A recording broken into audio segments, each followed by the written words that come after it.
The reading for today is taken from Genesis chapter 13, verses 5 through 13. Here's what it says.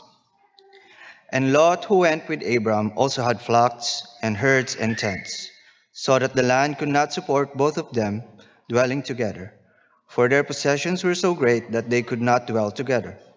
And there was strife between the herdsmen of Abram's livestock and the herdsmen of Lot's livestock. At that time, the Canaanites and the Perizzites were dwelling in the land.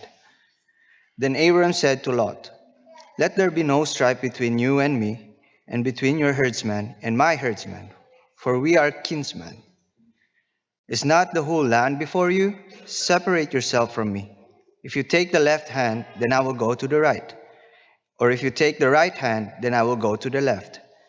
And Lot lifted up his eyes and saw that the Jordan Valley was well watered everywhere like the garden of the Lord, like the land of Egypt in the direction of Zoar. This was before the Lord destroyed Sodom and Gomorrah. So Lot chose for himself all the Jordan Valley, and Lot journeyed east. Thus they separated from each other. Abram settled in the land of Canaan, while Lot settled among the cities of the valley and moved his tent as far as Sodom. Now the men of Sodom were wicked, great sinners against the Lord. May God bless us all in the reading for this morning.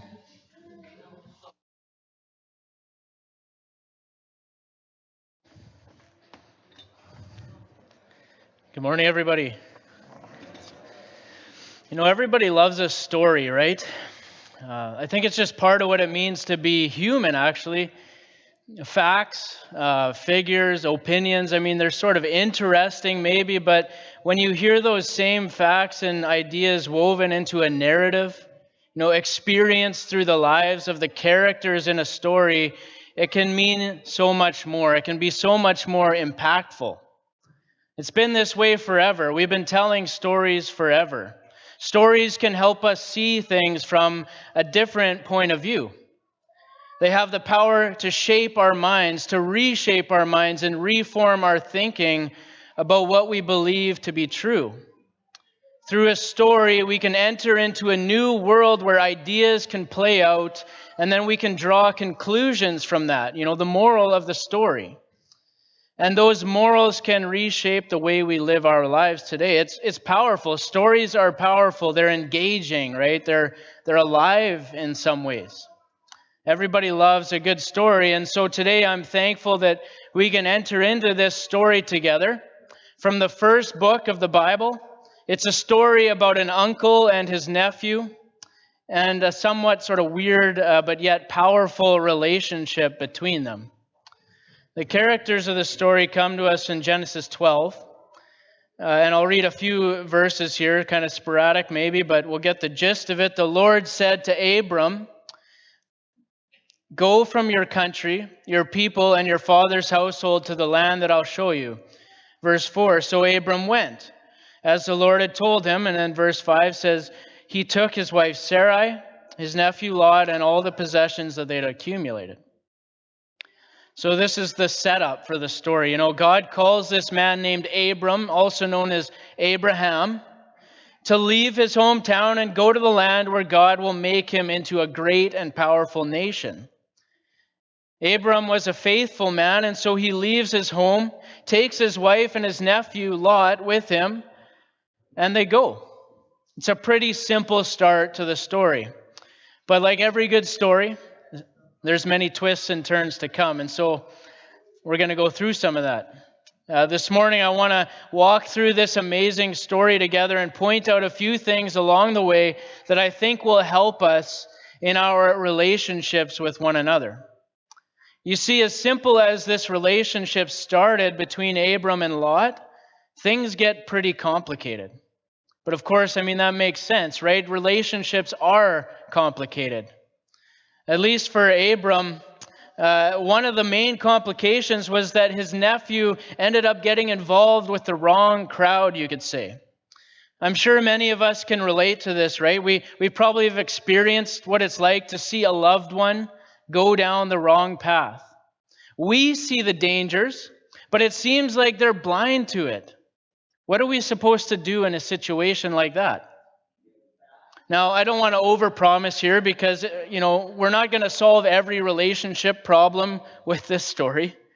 But with that said, there are some really powerful principles in here that I think we can follow today for our benefit. And so as we go through this today, I just want to highlight four of the relationship principles we see in this story.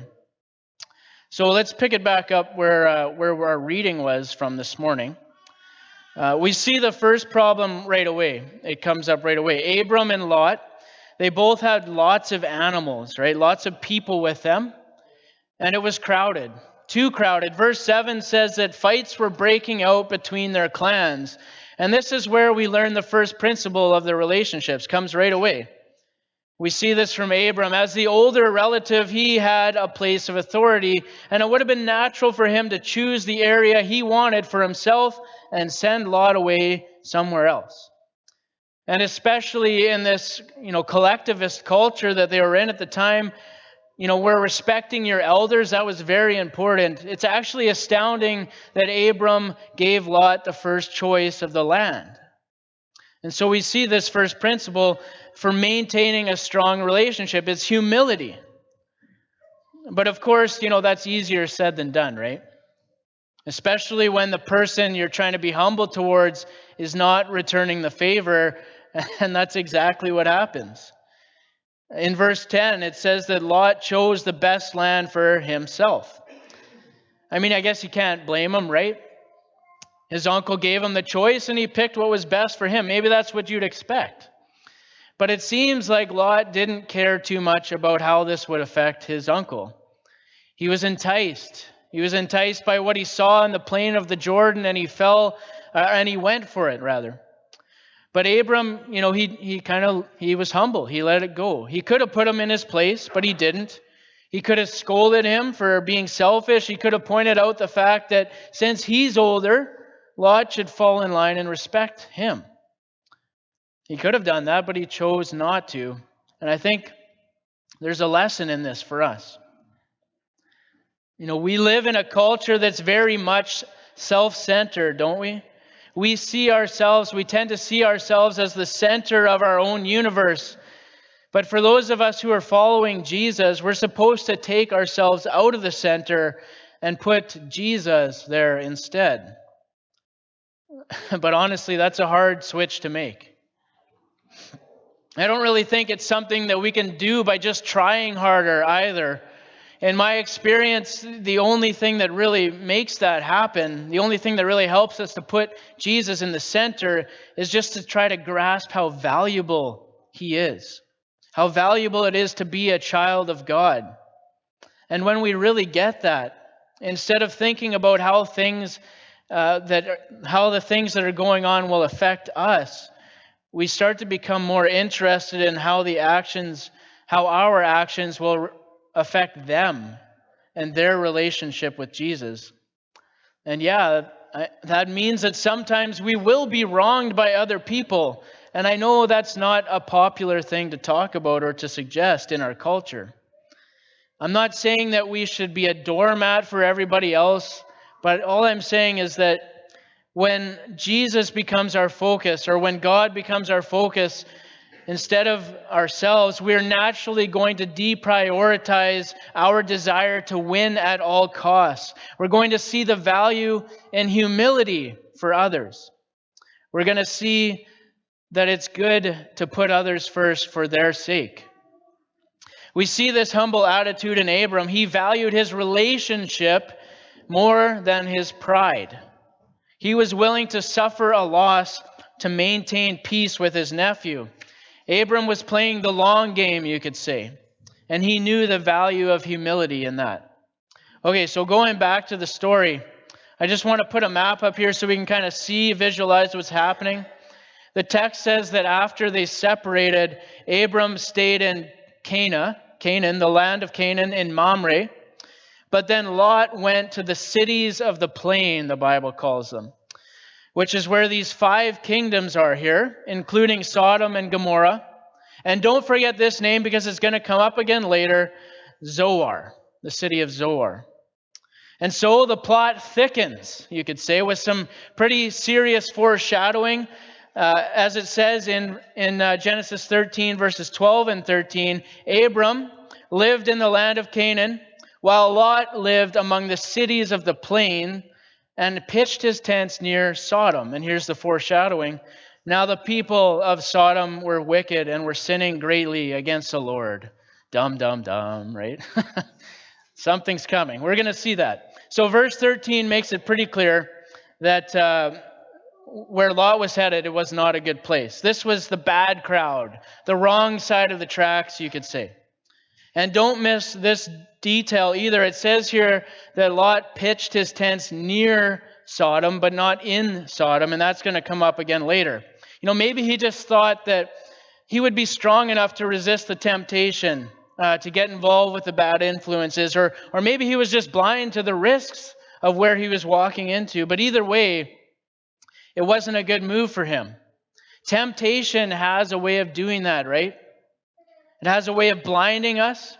We rationalize things in our minds sometimes that, this time there won't be any negative repercussions. But of course, there always is. It's always a lie from the enemy.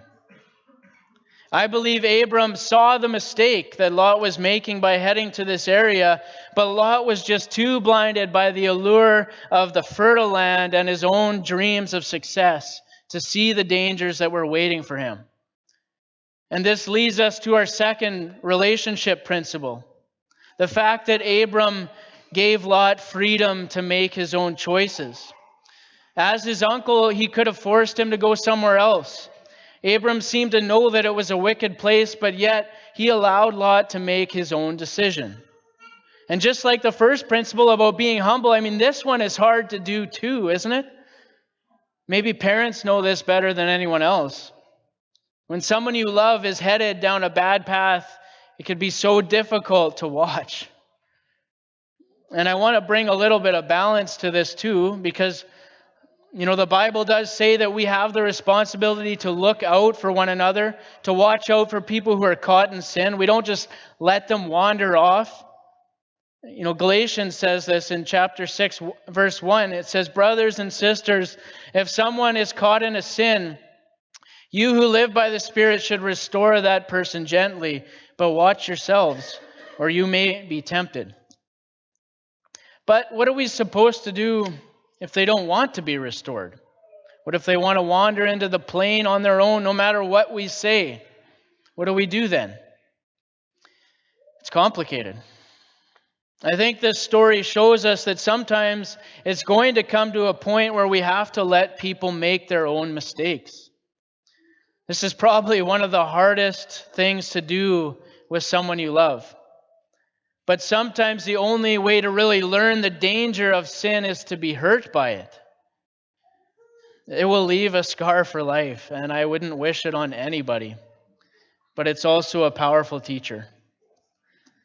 Maybe Lot was in a situation like this. Let's go back to the story. Sometime after he pitched his tents near Sodom, there was a big war that broke out in the area, and really had nothing to do with Lot, but he was living among those 5 kingdoms, as I pointed out earlier, which included Sodom, right? He was living nearby there, and these 4 enemy kingdoms from a distant land invaded the cities of the plain and fought against those 5 kingdoms.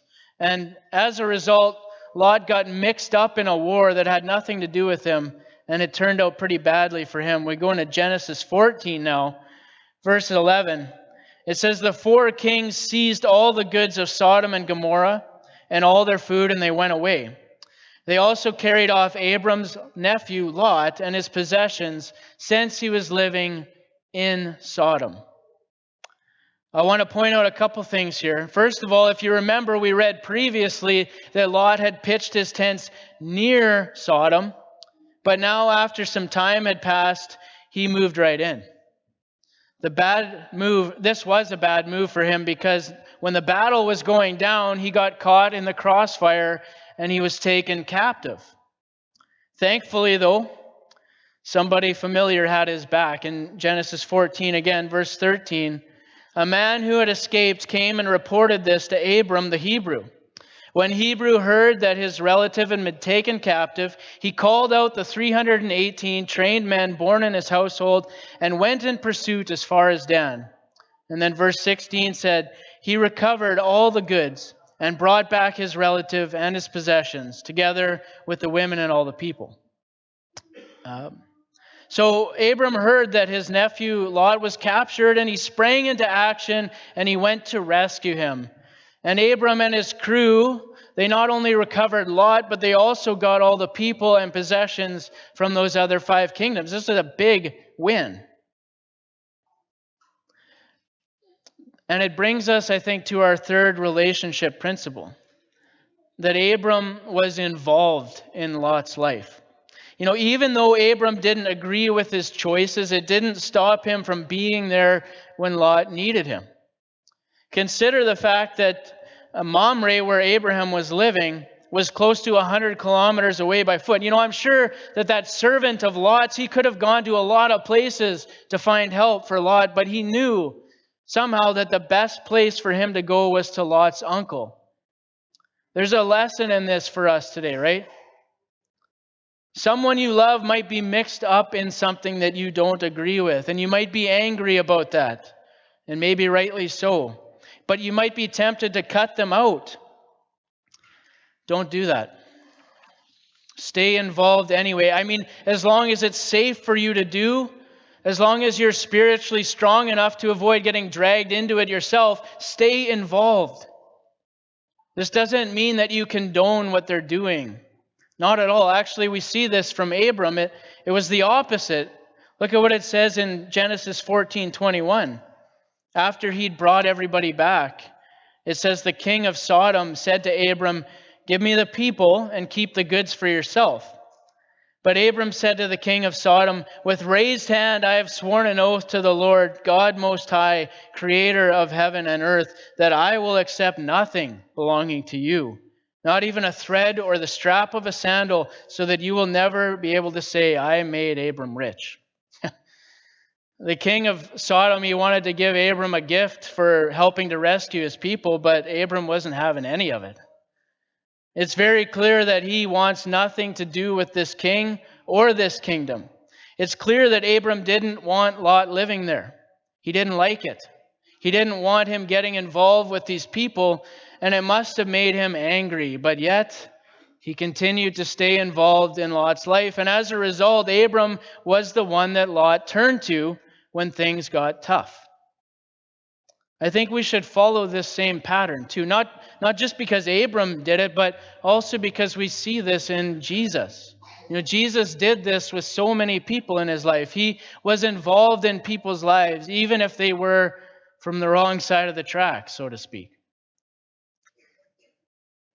So going back to the story, some time passes now. We have to skip to Genesis 18. Even though Abram had made this heroic effort to save his nephew Lot, Lot still went back to Sodom. And the story kind of leaves off for a while, but then we pick it up again at this point where these 3 angels come and visit Abram.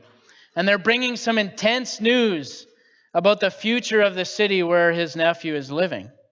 See what it says in Genesis 18, starting in verse 20. Then the Lord said, the outcry against Sodom and Gomorrah is so great and their sin so grievous that I will go down and will see if what they have done is as bad as the outcry that has reached me. If not, I will know. Then skipping to verse 23. Then Abram approached him and said, will you sweep away the righteous with the wicked?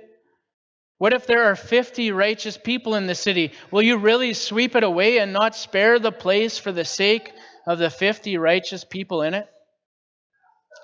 When Abram hears about what's going to happen to Lot's hometown, he pleads with God for his nephew. I love this section because we see Abraham's heart for Lot. Notice how Abraham pleads the case for him. He doesn't cite the fact that they're related as the reason that he wants God to save him, right? He appeals for something else. He appeals to God on the basis of Lot's righteousness. Abraham really believes that deep down, Lot is a good man. You might remember that this is the part of the story where there's sort of a negotiation happening between God and Abram. And he ends up getting God to agree to the fact that he will not destroy the city of Sodom if he can find 10 righteous people living there. Abram probably thought he had a good negotiation, but it turns out there wasn't even 10. But here's the amazing thing, I think, about the prayer. Abraham believed that Lot was a good man, even if he was caught up in a bad place. And Abraham wanted God to go into the city and go looking for righteous people because he knew that God would see the good in his nephew as well. And God heard Abram's prayer, and he spared Lot and his family. He was faithful to his prayer. This is the power of prayer, and it's the final principle that I want to highlight today. One of the most powerful things we can do for someone is to just bring it to God and plead for them. We can tell God about what it is that's good that we see in that person and how badly we want God to step in and save them. That's what Abram did. And God responded in a big way. In chapter 19 now, in verse 15, it says, "With the coming of the dawn, the angels urged Lot, saying, 'Hurry, take your wife and your 2 daughters who are here, or you will be swept away when the city is punished.' When he hesitated, the men grabbed his hands and the hands of his wife and his 2 daughters and led them out safely out of the city, for the Lord was merciful to them." So God sent his angels to Sodom to look for righteous people, and after some, crazy events, I guess you could say, that we have to censor because this is a PG sermon. You can look it up yourself. Anyway, the angels, they found out how wicked Sodom really was. But in the process of their investigation, they also met Lot. Now, Lot was certainly not a perfect man. But the angels did find themselves blessed by his hospitality, his generosity, and his protection. Lot was certainly mixed up with a bad crowd, yes, and he had some very questionable morals. But yes, there was good in him too, and God saw this. The angels urged him and his family to get out of the city before they destroyed it, and I think it's an important detail that we catch, that he hesitated.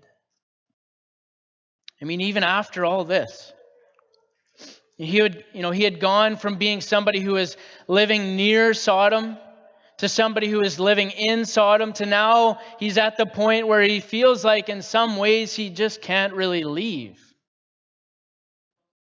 Sin can feel like that, right? After a while, you feel like it kind of has you and you can't let go, you can't give it up. This could have been the end of the story for Lot, but God stepped in a big way and grabbed their hands and led them out of the city. This is amazing. It's all in response to a prayer. The angels told Lot to go and live in the mountains, get away from the cities. But Lot responded saying something sort of strange. He said, "But I can't flee to the mountains. This disaster will overtake me and I'll die. Look, here's a town near enough to run to, and it is small. Let me flee to it. It is very small, isn't it? Then my life will be spared." He said to him, "Very well, I will grant this request too. I will not overthrow the town you speak of, but flee there quickly because I cannot do anything until you reach it." And that's why the town is called Zoar. And Zoar means small. But remember, I pointed that out earlier on the map. This town Zoar, it was one of the wicked cities that was involved in that war. Remember the war where Lot was captured? Zoar, it wasn't a good place either. It wasn't a good place for Lot to go, but he still wanted to go. There was something alluring about these cities to Lot, these places that were full of wickedness. And I think he was really struggling within himself to shake it off. There was righteousness within him, and there was this temptation for other things. But when God stepped in to destroy Sodom, we finally see a change. We finally see that Lot's eyes were open and he reaches a turning point in his life. That's what it says in Genesis 19:29. So when God destroyed the cities of the plain, he remembered Abraham and he brought Lot out of the catastrophe that had overthrew the cities where Lot had lived. Lot and his 2 daughters left Zoar and they settled in the mountains, for he was afraid to stay in Zoar. He and his 2 daughters lived in a cave. So finally, after the city is destroyed, Lot was able to see clearly, maybe for the first time, how dangerous this place was, how dangerous this area was for him, and he finally made a change. He resettled in the mountains with his daughters. And for those who know the rest of the story, you know that this is far from a happily ever after ending for Lot and his daughters. But it is still a breakthrough in his life and a good place for us to end the story today. We could probably spend a whole month unpacking these lessons, but today I hope that we've seen some value in these 4 principles for relationships. That humility matters. Even if we're struggling with it, it's worth it, It's really trying to prioritize the relationship. We need humility to do that. If we want to win at all costs, the relationship is just not going to function. The second one is that, we do need to try to help people who are caught in sin. There's also a point where we need to be willing to let people be free to make their own choices and their own mistakes even. Third is that we need to stay involved in people's lives even if we don't like what they're doing. And fourth is that prayer is such an asset as we rely on God to help the people we love turn back to Him. We need to rely on God. But maybe beyond these 4 principles, there's a moral of the story that we can also draw out. I think there's a very powerful lesson that Abraham never gave up hope on Lot. And to me, this is one of the lessons that shines most brightly in all of this story. The power of hope in relationships. Abraham never gave up on Lot, and as a result, God didn't either. The power of this story, from the first book of the Bible, it's very amazing that it only becomes even more clear how powerful it was if we go to one of the last books in the Bible. Because this comes up again in 2 Peter in the New Testament. In chapter 2, starting in verse 7, listen to what it says here. But God also rescued Lot out of Sodom because he was a righteous man who was sick of the shameful immorality of the wicked people around him. Yes, Lot was a righteous man who was tormented in his soul by the wickedness he saw and heard day after day. So you see, the Lord knows how to rescue godly people from their trials, even while keeping the wicked under punishment until the day of final judgment. This description of Lot as a righteous man, it might come as a shock, even or maybe especially if we've read the other parts of the Genesis account where Lot is engaged in some very disturbing behavior with his daughters. The fact that Lot was far from perfect, though, is kind of what makes this powerful. He was not perfect, but God still saw something good in his heart. He was mixed up in the wrong place, yes. He had a lot to learn, yes. He needed to make a lot of changes, yes. But despite all this, Abraham was holding out hope that deep down there was good in his nephew. And it's powerful, I think, to see that God recognized that same goodness as well, that there was this inner battle in his life, and there was good in him. The story provides hope because we're reminded that God can see the heart. Sometimes we might lose hope that somebody could change, and maybe we even believe that, God has given up on them as well, given up hope that they will ever change. But if you've been thinking this way, I hope this story will cause you to think differently in your relationships. I hope that it will cause you to hope differently in your relationships. We need the power of hope, and I pray that we can take this lesson from Abraham and Lot into our relationships today. Maybe you're somebody who identifies with Lot. Maybe you feel like you're the person who's gotten yourself into a bad situation, and maybe you wish you had someone like Uncle Abraham to turn to. If that's you, I would just encourage you to talk to somebody in this church family that you trust. Talk to me. We want to help you grow closer to God, and we're willing to be patient. We're willing to walk with you through that. But in addition to the people here, you also need to know that God has not given up on you either. I want to end off with this verse because it's beautiful. From Isaiah 30:18, it says, "Therefore the Lord longs to be gracious to you, and therefore he waits on high to have compassion on you. For the Lord is a God of justice. How blessed are all those who long for him." I love this verse because it ties it all together. I mean, make no mistake, God is a God of justice. And like with Sodom, he will certainly judge the wickedness of this world. But that doesn't mean that he's a heartless God. He longs to be gracious to you. He wants to have compassion on you and me. And he's waiting to do it. He's holding out hope for you that you're going to turn to him.